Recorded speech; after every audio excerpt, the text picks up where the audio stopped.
What's up guys and dolls, my name's LeakyTapsMan, aka Mr. Craps in the Woods and Blames the Bears.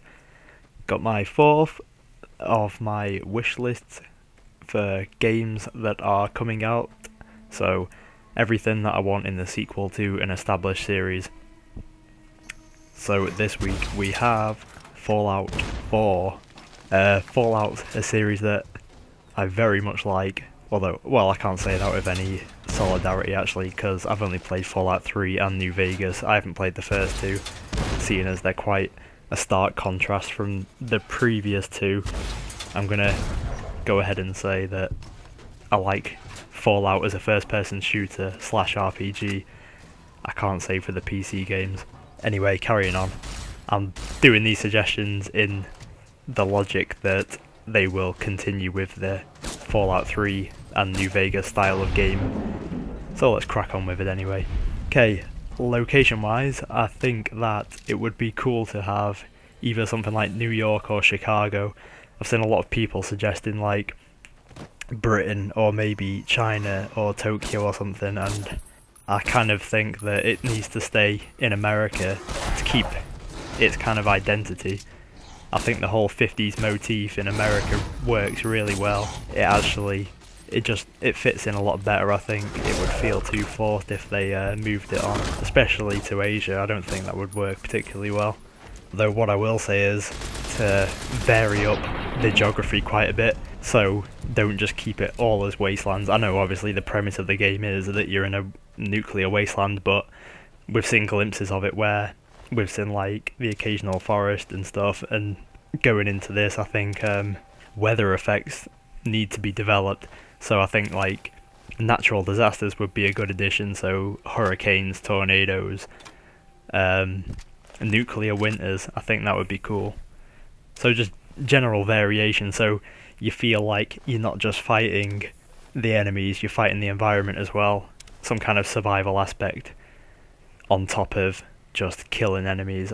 I think these features would add to what is already quite a dynamic game. Story-wise, there's loads of routes they can take. One that I thought would be quite cool would be maybe you're a slave as a child and you kind of break free at the beginning and you get brought up by, I don't know, raiders or something. I think that'd be a neat little twist. Maybe span it over a few decades so you can see certain areas develop and maybe undevelop. Is that a word? No, it's not. But anyway, degrade, I guess, over time. Maybe the decisions you have take an effect, so the world progresses around you.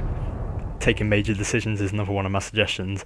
So in Fallout 3 you had the option to either blow up Megaton or save them. I think more decisions like that that really do change the game around you need to be in Fallout 4. Vegas, as good as it was, didn't really have many of these. Holy crap, I could save a whole bunch of people with one flick of a button. It was more just minor decisions affecting not very much. So more of that. Give us some hard choices to make. In terms of the engine, obviously some kind of development on the Skyrim engine, because it was superb. The graphics are 10 times better than Fallout New Vegas was. I know obviously they're different games, but I'm sure they can develop that engine to make better use of it. Obviously the graphics will develop, but at the expense of graphics I'd be willing to take a hit on it, just as long as they have no massive bugs and glitches. I know that's asking a lot when you're talking about a Bethesda game, because they are notorious for being glitchy pieces of crap, but if they can do some major testing, this is the main point that I want in Fallout 4. Just don't ship it full of glitches. The occasional ones are understandable, but when you get like your last game, Skyrim, coming out for the PlayStation 3 and players are barely even able to complete the game in a lot of cases, you know that you should have done more extensive testing. So for the love of God, make sure that the game doesn't come out like a absolute mess like Fallout New Vegas did. As I recall, that had loads of massive bugs that prevented people from playing the game to its full potential. And of course, by the time that they fix it with an update, a lot of people have already sold it on because they've been quite aggrieved by it. So that's my main one. Anyway, back to more gamely suggestions. Obviously, more weapons and perks, stuff like that.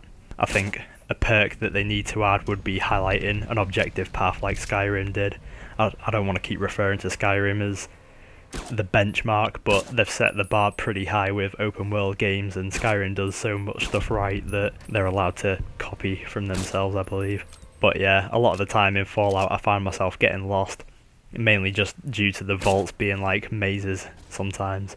So I think a perk to do that would be quite a nice addition. I think more boss type enemies, so more massive enemies like the super behemoths, I think that would be neat. Maybe some enemies that linger in the water, so giant shark type creatures I think would be neat. I mean, all you do when you go in water is just get a crap load of radiation poisoning, but not much else. I think with the morality system, it's a great concept, but it could be developed a bit where maybe you only get negative karma if, say, you get caught doing an act. So if you murder someone when no one's around, it shouldn't really affect what people think of you. It should maybe affect your karma. It could possibly be two different things, so you have karma and the public perception of you, because people magically know you're a bad guy in Fallout 3 and New Vegas, so even if you're stealing stuff and not getting caught, people somehow know you're a bad guy. It almost makes you feel obligated to stick to one path, which I don't think you should do. In a game that's as open as Fallout, I think you should be able to save a town and then be able to be a bit of a badass as well without having to constantly worry about your karma. So a bit more of a dynamic system than what we've already got in place.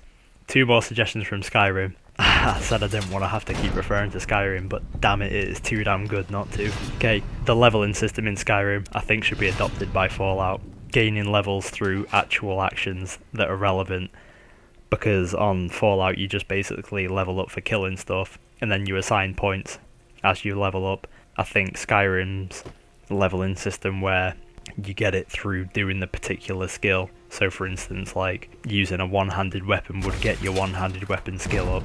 I think it's much more tailored to the way you play in that respect. You feel like you don't necessarily have to just kill enemies to progress through the game, you can maybe do it through non-combative means. Another suggestion from Skyrim, my second one, would be to include a sprint button. I think this is probably more or less a given. I don't think that adding vehicles would be a good touch to the game. I think it would kind of detract from the feel of Fallout where you kind of relying on basic necessities. I think having a car would make it feel like you're not surviving in a wasteland. I think maybe some kind of caravan type transport would be acceptable to get from region to region, but other than that I think it has no place. So a sprint button would be sufficient for me, mainly because I was playing Fallout New Vegas recently and it just felt so slow in comparison to a lot of games. I think boats actually would be a good addition for vehicles. It's the only real feasible one that wouldn't take away from the travelling aspect of the game for me. I think it would improve it if anything, due to the fact that often when you see a massive lake you just have to walk around it. And one biggie at the end, don't tack on multiplayer, because the game is so awesome and the world is so awesome that it should just be kept to yourself. It's the kind of experience that is best enjoyed by yourself, I believe. You're surviving in a wasteland, it doesn't feel the same when you've got even companions. I think should be taken out of the game because you're meant to feel like you're on your own and you're against the world. Keep your multiplayer onto your Fallout Online, which by the way, check out if you haven't, because they're bringing out an MMO for Fallout and I'm sure it's going to kick ass. It's made by Interplay that did the first 2 Fallout, so have a look at that if you haven't already. They're doing the beta sign up, which I've signed up for, so hopefully I'll get in. And right now I'd like to just say that pending on some certain contacts pulling through for me, I'm going to have some big plans for a new video, and it's going to absolutely kick ass and make waves in the gaming world, so get ready, because I am going to have some access to some technology that some people may not want you to see, so keep an eye on it all. Thanks very much for listening. Please subscribe.